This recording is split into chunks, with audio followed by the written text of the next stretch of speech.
I normally learn trades that I kind of luck into the components or the need to do. And in this case, this year, it's refrigeration of all sorts and kinds. And I also lucked into a really nice tool. TOPTES, who has sent me a lot of hardware in the future, in the past, and who I also really enjoy the quality of the devices of. And I also like that they aren't sticklers about what I film either. They're just like, sure, here you go, here's some stuff. Well, they sent me this refrigerant detector, leak detector, and I've actually had some pretty good success with it. Now, I'm not overly relying on it. I'm also relying on soapy water, but I might want to get one of those ultrasonic leak detectors where it pitch shifts the ultrasonic sounds down and you hear them through a headphone jack, because you hear a whole other realm of sound. Well, with this, I already filmed a huge video, or a big video of this, but I was basically having heat stroke through the entire thing, and I just never quite explained what I was doing. I just showed me doing it. So I've been helping the local deli open up. They've pretty much pissed off all their contractors, and I just happen to be the friend that kind of, I don't know, I just show up, not even really charging. Maybe someday. But they got a whole bunch of refrigerators that they really didn't know what they were doing when they bought them. They're pretty much all out of refrigerant. And the thing is, they've all been spray painted with silver paint. So I actually think whatever shady company they bought them from sucked out all the refrigerant.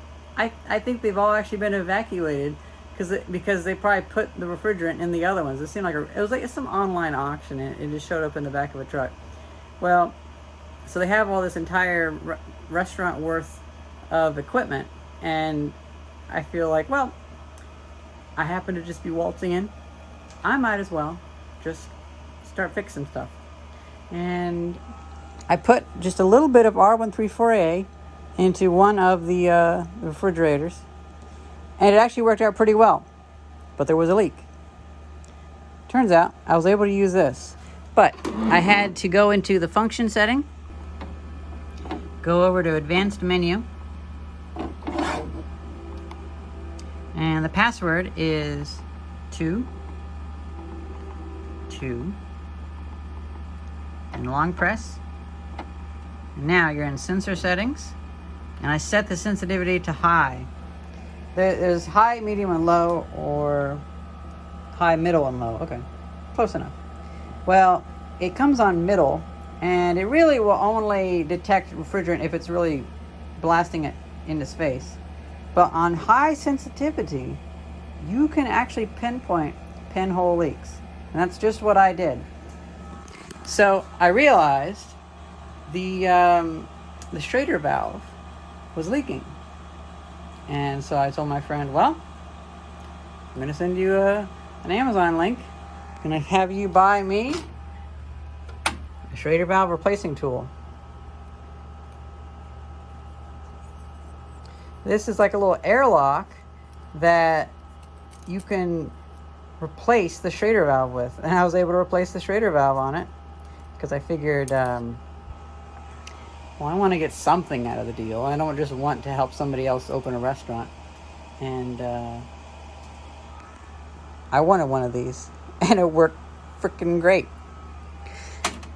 Unfortunately, the new Schrader valve also didn't fit, so I'm going to have to get into brazing, which I've now had some great success with. This refrigerator, it has a tiny leak where it loses its refrigerant every 6-7 years. And again, I put like a half a bottle, a little tiny refrigerant bottle of R134A in there, and it sat fine. But in order to do that, I had to add some Schrader ports. This is going to be a thing you're going to notice with me, because like today, while I did not have to use the refrigerant detector, I've been switching over to using argon because it's best to use argon. You know, if argon gets out, it's just argon. Well, with this one, this was a pretty easy fix.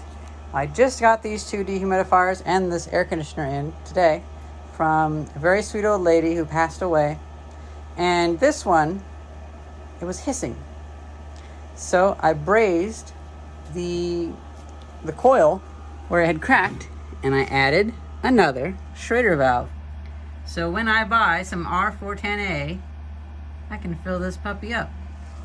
Now this one won't just won't turn on, so it might just be an electrical thing. This is actually filmed after I finished this video. And the compressor worked fine, but the motor, it wouldn't go. Turns out the bearings had been shot and the temperature fuse had melted or had tripped. And so this wouldn't let any power through. And I opened it up, fixed all that, replaced one of the bearings. I only have one spare. I lubricated the other one. And this thing can go back into service. Okay, let's see. Did I waste my time?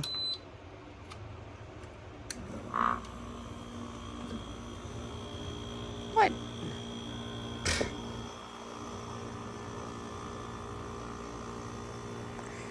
I guess that motor is just really bad, huh? I think it's safe to say this is pretty stuffed. But, yeah.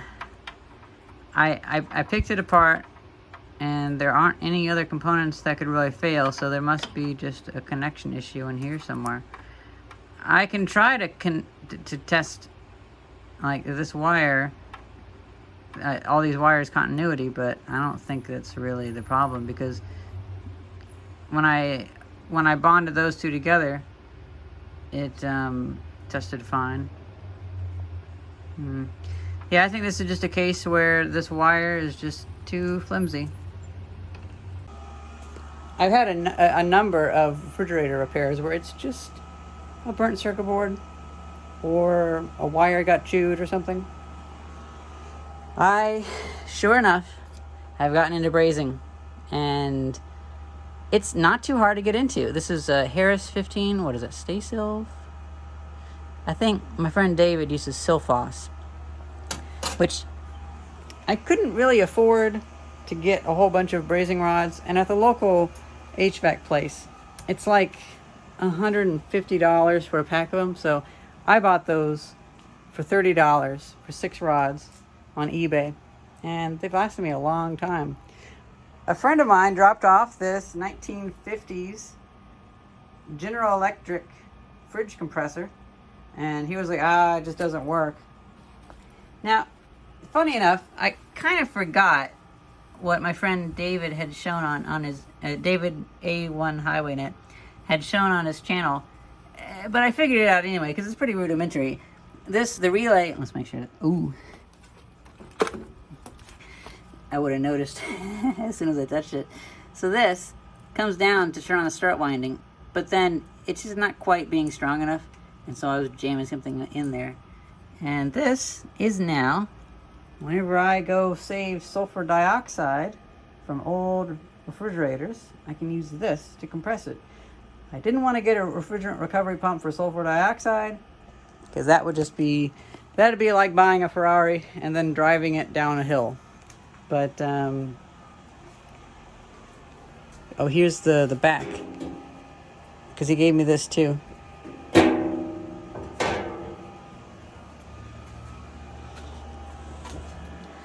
Now, I wasn't able to get that little Schrader valve to work, unfortunately, but I didn't put very much refrigerant in it, and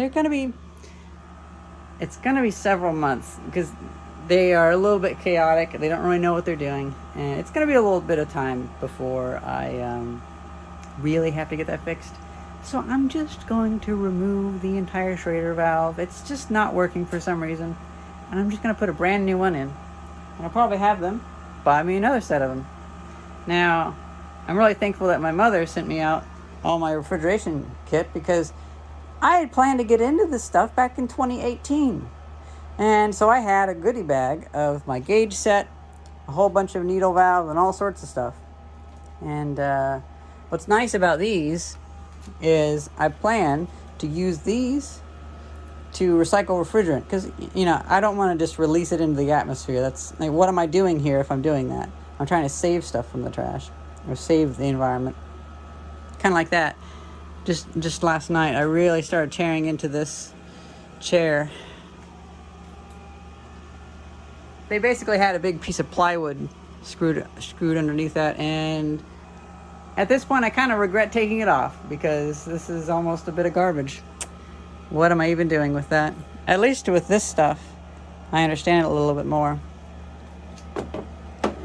This ended up being pretty helpful. I didn't end up needing it with that. I added the Schrader valves, and again, I lucked out. That one has pressure in it, R404A, so I can't really work with it just yet, but it has Schrader valves. That's going to be a higher level thing. This thing is going to sit around in the shop for a while. But this one also had no refrigerant in it, so, well, I can start working with it. I can try to find pinholes. I never found the pinhole, but it just works. So this might have to be one of those things where wherever this goes, I'll have to bring it back and revisit it once I get one of those ultrasonic leak detectors. Oh yeah, I have an upcoming video planned. These ones all have like compressor electrical issues, and this one was in a flood while it was on.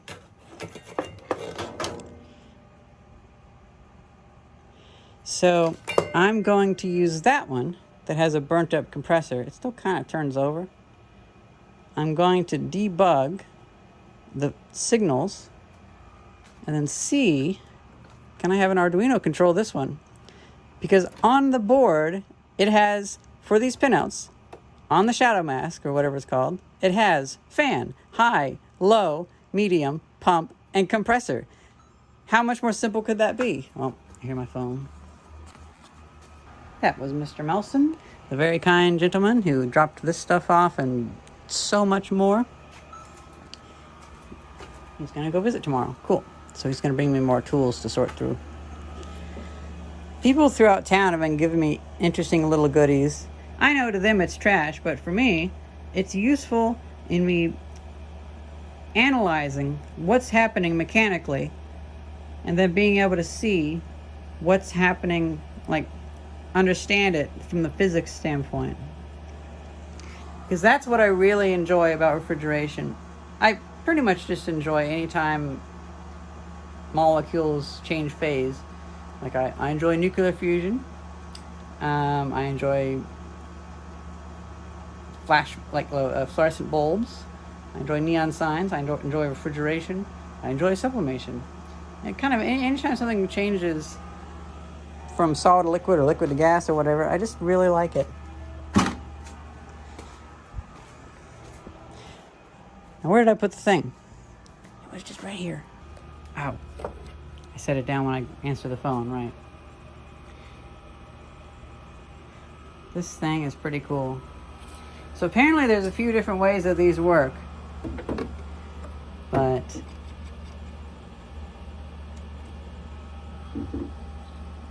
I think one of them might be like a heated diode or something. You can hear the cop outside.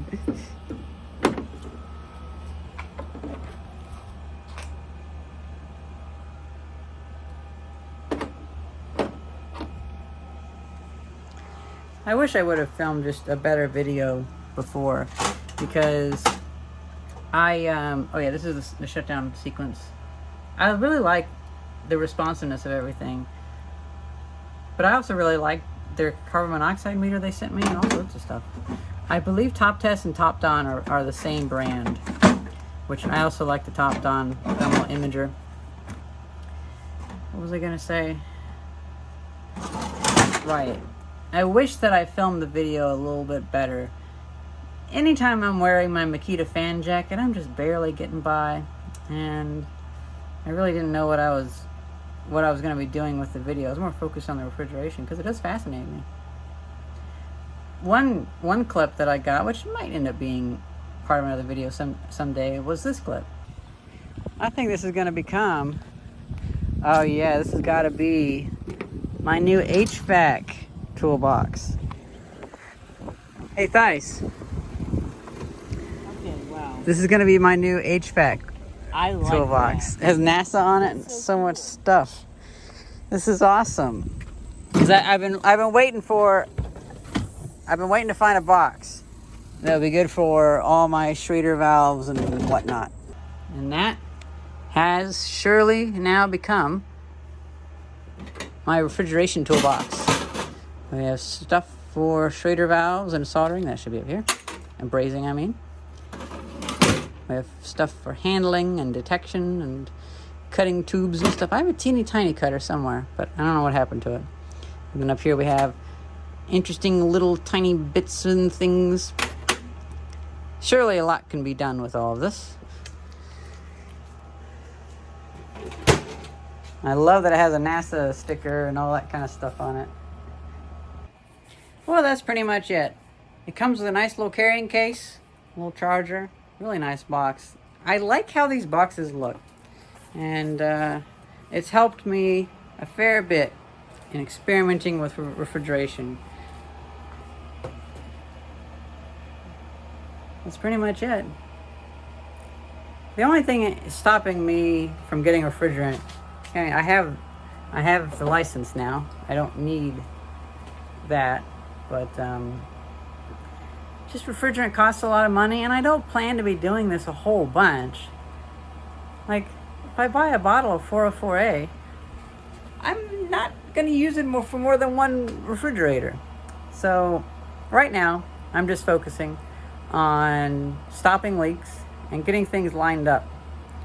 I'm going to scrap the ones that are obviously dead, but not until I get the information from them I want. And maybe I'll make a video about how the main board talks to the compressor, because all these seem to be working the same. It's the same, like, 8 wires, and I feel like they intentionally changed the design, but they're too lazy to actually change the design, and so they still do it the same way. So surely we can make a little guide about whenever the main circuit board dies on it, or if you just, don't want Wi-Fi, if you don't want to have Bluetooth in your thing, if you don't want to have a Linux botnet installed on your dehumidifier, and you just want like a simple knob to turn, well, that would be a way to do it.